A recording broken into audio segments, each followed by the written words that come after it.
After 16 years of practicing social work, I've become accustomed to people's reactions when they discover that I work with children who have cancer at SickKids Hospital. They grimace, cringe, and often blurt out, "How do you deal with dying children?" My reaction? I'm honest. I tell them that it's not depressive, it's impressive. And I am so fortunate to be doing work that inspires me every day. That's the truth. Truth, honesty. What does it mean to be honest? Honesty is, or at least ought to be, foundational to human interaction. But honesty is not that simple. It's much more complicated, more obscure, because it's not just as easy as telling someone the truth. It has to do with believing in what you believe to be true and not denying it. It's vital. Telling the truth is also difficult. It leaves us vulnerable, exposed to potential anger, ridicule, or criticism. As a clinical social worker at Toronto's Hospital for Sick Children, I work with children with cancer and their families every single day. That incorporates many different roles and responsibilities. You can only imagine how difficult it can be trying to help parents absorb the truth of a child's diagnosis while also trying to tell their children about the truth. In many ways, I see myself as a facilitator of truth-telling for children who are diagnosed with and may die from cancer. Perhaps if I share with you a few of my cases, you'll have a better sense of how honesty guides my work.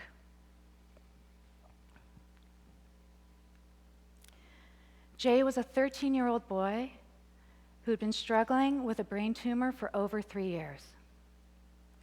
Jay was smart, engaging, curious, and tenacious. He loved hockey, the Toronto Maple Leafs, Dion Phaneuf specifically, and he adored his family and friends. Jay also had a very special affection for California rolls, sushi, and he really liked chewy oatmeal raisin cookies from Brick Street Bakery. All conventional treatments had been introduced and implemented. Jay's tumor had returned, grown, and was now pushing against his brainstem. Jay was now presenting like someone dying from ALS. And while his brain remained intact, his body was slowly deteriorating. Jay could no longer move from the neck down. He could no longer breathe without assistance from a respiratory machine. Jay also lost his gag reflex, his ability to swallow, and he could no longer eat, one of his most favorite things to do. Jay would soon die from his disease.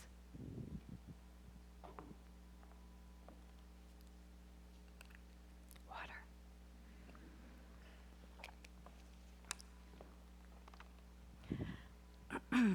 Children often know when they are dying.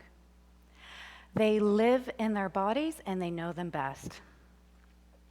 Jay's father had been consistently encouraging his son to fight his disease, never changing his message, and he had not changed it until recently confronted with this new reality. I met with Jay's dad on several occasions, gently coaching him, helping him to understand that children need to know the truth about their dying. That when children don't know the truth, they want to protect us, and they feel responsible for us, for those who will remain. Jay's father struggled, but I tried to explain to him that he could open the door, that if he could ask Jay if he had any questions about what was going on inside of his body, or if he could see it as an opportunity for Jay to talk about his feelings, that Jay would walk right in. The conversation could happen.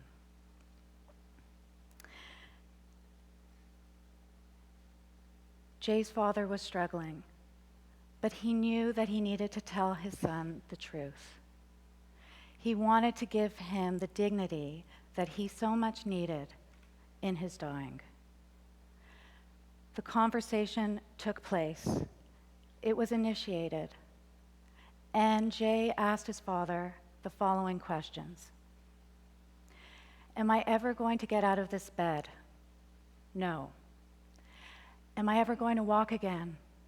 No. Am I ever going to leave this hospital? No. Am I ever going to go home? No. And then Jay finally asked his dad if he was going to die.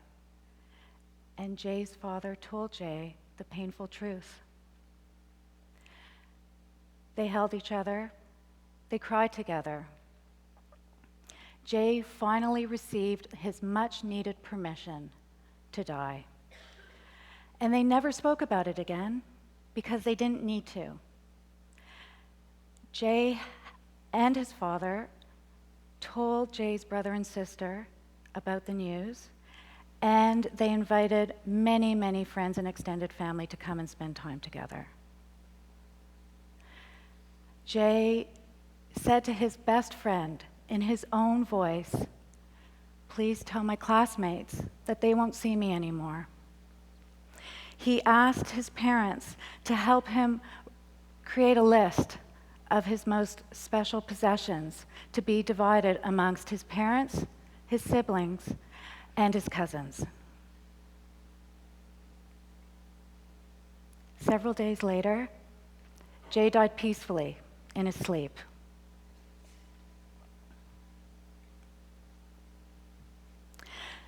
Telling the truth is an exercise in the experience of painful discomfort. If you see the truth, hear it, feel it, sense it, then what do you do with it? And what do you do about it? I was working with an incredible 12-year-old girl who was brought to our attention because she was diagnosed with leukemia. A preteen being diagnosed with leukemia will incorporate a lot of work around adjustment, around many different issues. There were several occasions where I would actually visit with Lee at her home in Oakville, and she loved crafts.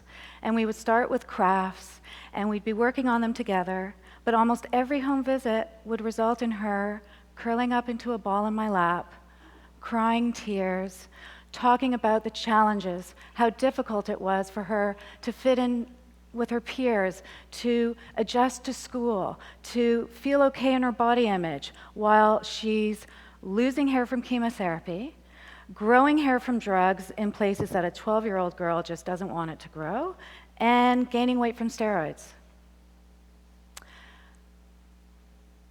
I'm really happy to let you know that Lee successfully completed her treatment. Her disease, her leukemia, went into remission.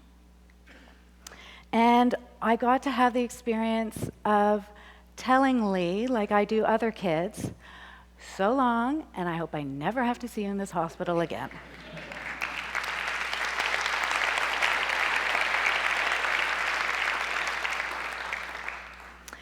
It gets better. She finished high school, graduated university, went on to train as a clinical dietitian, and she studied and trained in various teaching hospitals in downtown Toronto. Just over a year ago, Lee and I decided to meet for lunch. And as we got together and were doing the back and forth and sharing the details from each other's lives, I could see, I could sense, I could feel that something was wrong. Lee was getting more upset, more agitated. And so I leaned forward, I took her hand, and I said, "What's wrong? What's going on?" and she burst into tears. And she spoke of her fears. She talked about her new boyfriend who she had fallen in love with, and they were talking about moving in together. They even had plans for marriage. And through her tears, she asked, "What if my cancer comes back? What if I get sick again? What if I can't have children? And what if I do have children? What if they get sick with cancer?" Many cancer survivors will tell you that it is the experience of always looking over your shoulder, wondering if it will ever come back. As a mother of a cancer survivor recently told me, it's right beside you, looking at you, reminding you, never letting you forget how awful it was and how it could potentially happen again.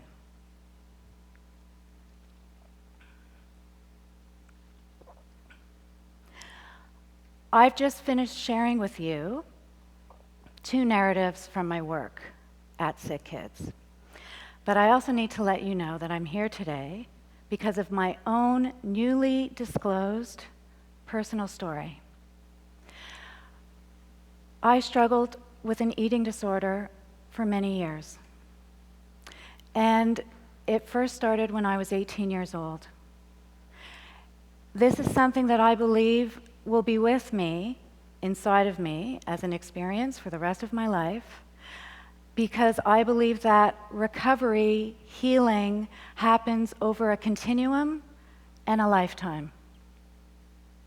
I need to be honest with you and let you know how hard it was for me to share this, to talk about it today.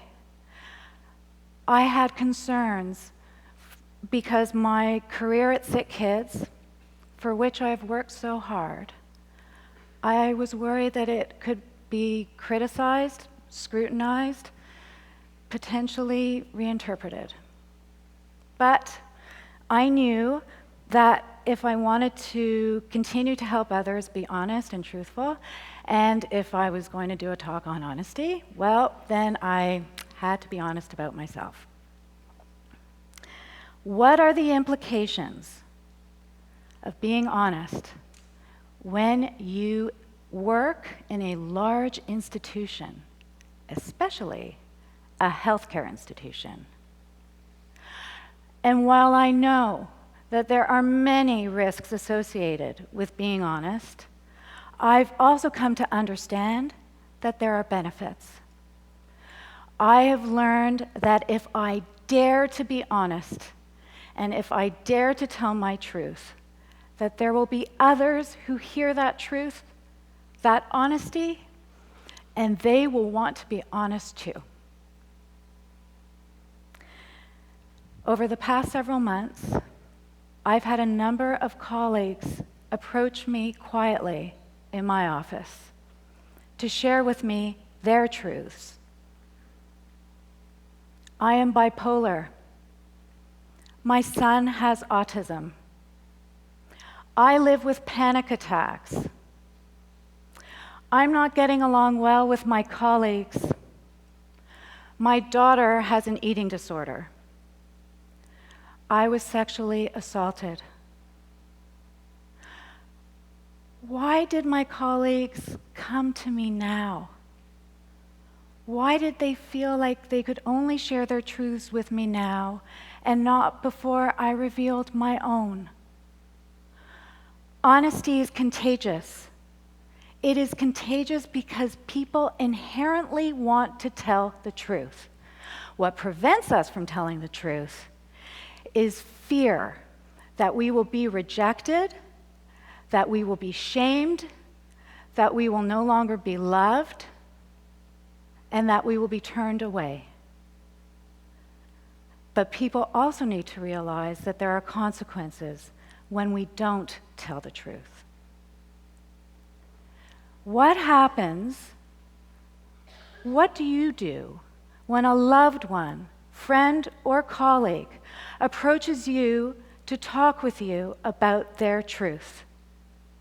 What do you do when you see someone struggling or suffering in silence? Do you address it? Do you respect it, hear it, be with it, notwithstanding how difficult it may be? Or is it just too awkward? What do you do when a homeless person on the street asks you for money? When you see someone being bullied in your school or in your workplace? When your best friend comes to you and tells you that he's going to leave his marriage? When you ask someone how they are, do you really want to know how they are, or do you just want to hear fine? And here begins one of the many conversations that we have with our families and our friends and our partners in our communities about life and struggle and suffering, and how we need to help people wherever we can. Just because we may not have the resources or the money in that moment to fix a problem doesn't mean that we should ever pretend that that problem isn't real. If we want to teach our children that honesty is the best policy, then we need to really start being much more honest with ourselves, and we need to exhibit honesty with each other. Bad things happen to people every day. Given this, we have a responsibility to be honest with ourselves and each other, but most especially with people who are directly and indirectly affected by critical illnesses, mental and physical.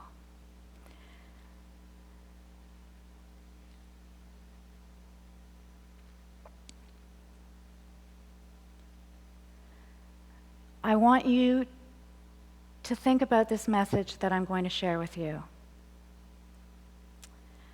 Don't ever think that whatever that it is, cancer, an eating disorder, anxiety, depression, can't happen to you.